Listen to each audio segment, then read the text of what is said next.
Hey everyone, big news today. Manhattan District Attorney Alvin Bragg is reportedly about to announce an indictment of former President Donald Trump. Now, this is a huge deal, and a lot of people are eagerly anticipating this announcement. People have already been making these deep fake AI images about it already. Yo, check this out. Looks pretty real, right? I mean, even Trump is expecting the arrest any day now. Check this out.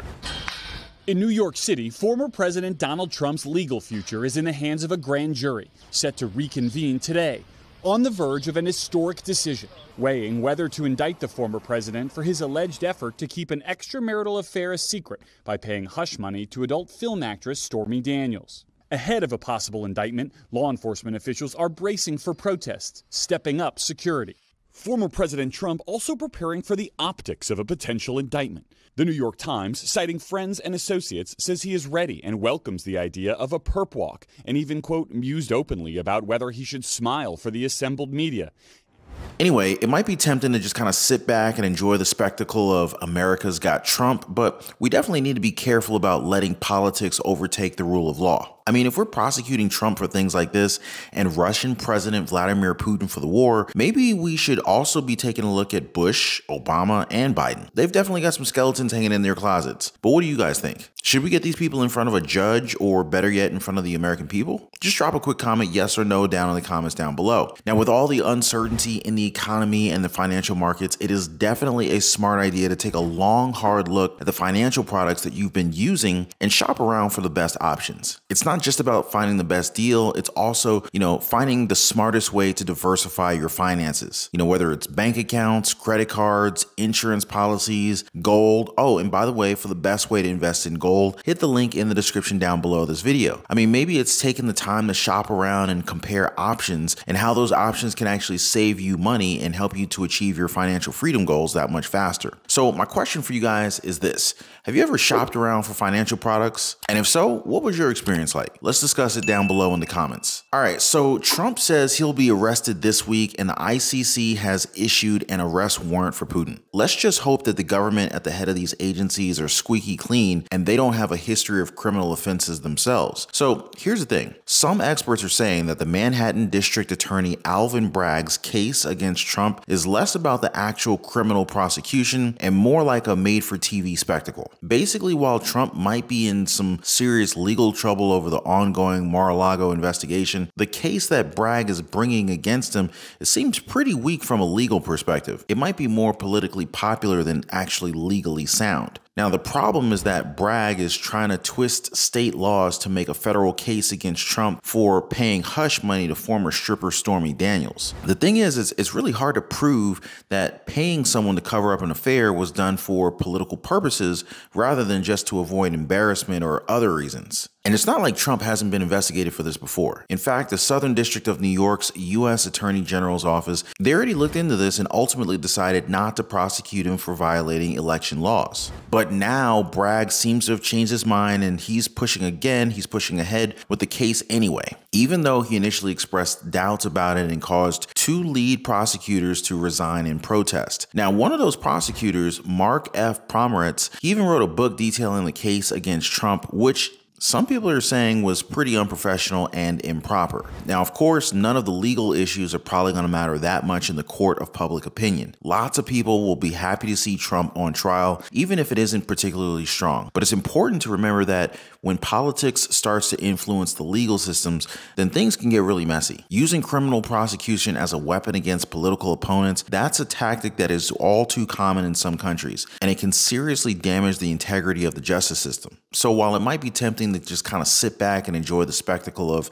America's Got Trump, we really need to be taking a careful look about, letting politics overtake the rule of law. Case in point, there's this official report that says that the Pentagon is helping Russia avoid being held accountable for their bad actions in the Ukraine by the International Criminal Court. So apparently the folks in charge of the Defense Department, including Defense Secretary Lloyd Austin III, won't let the Biden administration give evidence of Russia's war crimes in Ukraine to the ICC, even though people in other agencies and departments want to. The reason? Well, they're scared that if the ICC starts going after non-member countries like Russia, it might actually set a precedent that could let the tribunal prosecute U.S. war crimes, and they definitely don't want that for people like Bush and for Obama. Now, unfortunately, the politicians that should be listening to what I'm saying right now may not have the peak capacity or maybe the moral values to even comprehend a single point that we're making right here. Basically, the Defense Department is trying to stop the rest of the United States government from sharing evidence of Russia's wrongdoing with the ICC. Experts are saying that the Pentagon is just looking out for itself and really doesn't want the ICC to set a precedent that could come back to haunt the United States later on. All right, so Russia has committed some pretty serious war crimes in Ukraine, including killing civilians and soldiers, attacking heavily populated areas, bombing hospitals and shelters, torture, rape, sexual enslavement of women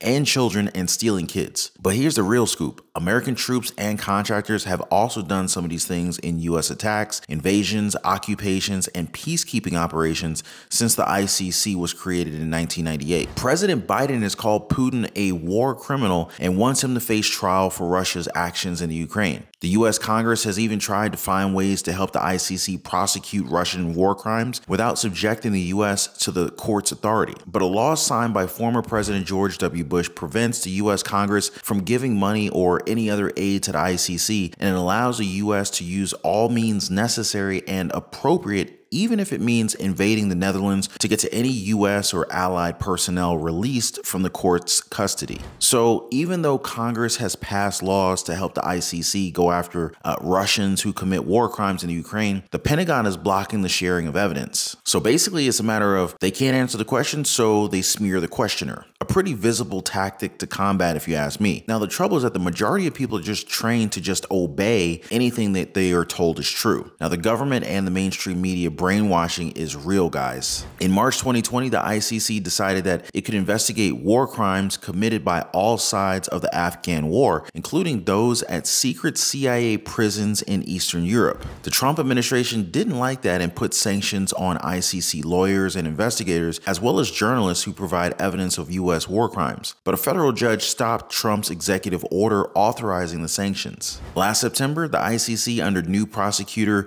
Karim Khan, announced that it would only investigate potential war crimes in the Taliban and Islamic State in Afghanistan, not U.S. and allied actions. And in April of last year, Representative Ilhan Omar introduced a resolution calling on the U.S. to join the ICC and bills that would have repealed the Hague Invasion Act and codified the Office of Criminal Justice Act. Every day, it's like they're driving the country closer to a political and judicial cliff that could see a former president indicted for the first time ever. Now, if the former president decides to run for the White House in 2024, this thing is just going to kind of blow up even more. It'll probably cause a lot of controversy and a lot of pressure on America's legal and governing institution, as well as its unity. Now, I'm telling you guys, what these politicians are doing to our country, it's kind of like the moral decay of society is mind-blowing. No wonder the stock market seems to be in free fall right now. Investors got the dovish rate hike that they have been hoping for from Fed Chair Jerome Powell. By the way, did the Dow Jones fall more than 500 points after Federal Reserve Chairman Jerome Powell hiked interest rates by 25 basis points and then signaled that only one more hike would follow? Well, the answer, according to several market strategists, is because Jerome Powell, in his afternoon news conference, left investors with little certainty and plenty to worry about. All right, so on the other hand, Fed Chair Jerome Powell pretty much played up expectations for a worsening credit crunch that would essentially do the Fed's job for it by hurting the economy and the labor market. At the same time, it's going to be helping to combat inflation. But while Jerome Powell assured reporters and the public that the United States banks were well capitalized and sound, Treasury Secretary Janet Yellen told a Senate committee that blanket deposit insurance had not been considered or discussed by her department. So yeah, a whole lot of uncertainty if there's no more banking fallout to happen, which is actually pretty probable considering how they've just been gambling away people's money. Now, if you're carrying credit card debt, expect to see a hike in your interest rates when you pay within a few statements. That's right, guys. Check those credit card statements, Visa, MasterCard, American Express. When those Fed fund rates go up. Various lending rates that banks charge their consumers, they tend to follow. So currently, the average credit card rate remains at a record 20% as of March 15th and well above the 16.3% average at the start of 2022. So your best bet is to try to find a good balance transfer credit card offer with an initial 0% interest rate and, make a plan to pay off whatever balance you owe in the coming months before a rate hike kicks in. I could have sworn I saw a really good 0% balance transfer deal from American Express. I'll do my best to try to find that link and share that with you guys in the description down below of this video. Now, this could really turbocharge your debt repayment since, some last as long as 21 months. I know I did a balance transfer 0% offer deal with Chase years ago. It was like 18 months. So that definitely helped me to get out of debt. Also, for the best way to invest in gold, hit the link in the description down below of this video. This also insulates you from further rate hikes,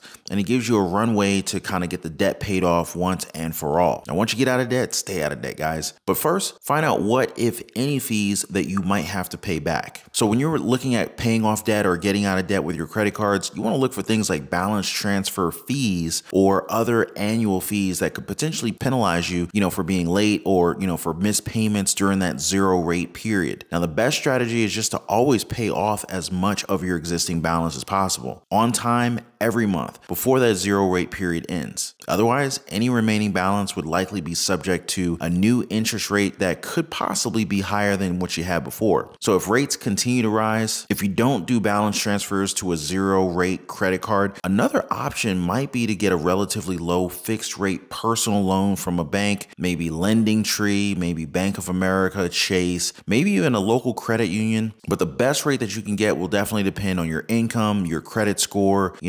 Experian, Equifax, TransUnion, all the big three, and of course your debt to income ratios. Now, Bankrate's advice is to get the best deal, you want to ask a few lenders for quotes before filling out a loan application. But really, it's a good idea to shop around. And just like when you're shopping for clothes or gadgets, you want to make sure that you're getting the best value for your money. But shopping around for financial products isn't just about finding the best deal. It's also a smart way to diversify your finances. Just like you wouldn't put all your eggs in one basket, I don't know if I necessarily want to rely on just one financial institution or product. By diversifying your financial products, you can spread your money across different accounts, credit cards, which can also help to minimize and maximize the rewards. So for example, you might have a checking account with one bank, right? A savings account with another bank, credit card with yet another. Maybe you've got some stocks and investments with a different brokerage. Maybe you've got some dividend paying ETFs with E-Trade, maybe Ameritrade, TD Ameritrade, JP Morgan Chase, Charles Schwab, you name it. But each of these products, they might offer different features and benefits that work better for your specific financial goals and your financial needs. Plus, if one of those accounts or credit cards runs into issues, you still have other options that you can fall back on. So whether you're looking for a new credit card, a savings bank account, or any other kind of financial product, you want to take the time to shop around and diversify your options. It can be a great way to get the best value for your money and also to reduce your financial risk all at the same time. But let me know if you guys have more questions or requests for future content. The comment section is always wide open for you guys. But I just want to thank you guys so much for watching. This is today's video. It looks like we're in for some really interesting developments with the potential arrest of some very high profile figures and the ongoing legal battles that surround them. But let's hope that our justice system is truly blind and that those in power are actually held accountable for their actions. And while we're on the topic of finances, don't forget to take control of your credit card debt and minimize its impact on your life. As always, you guys definitely stay tuned. Appreciate you guys dropping a like for the video. Always stay subscribed, and I'll see you guys on the next video.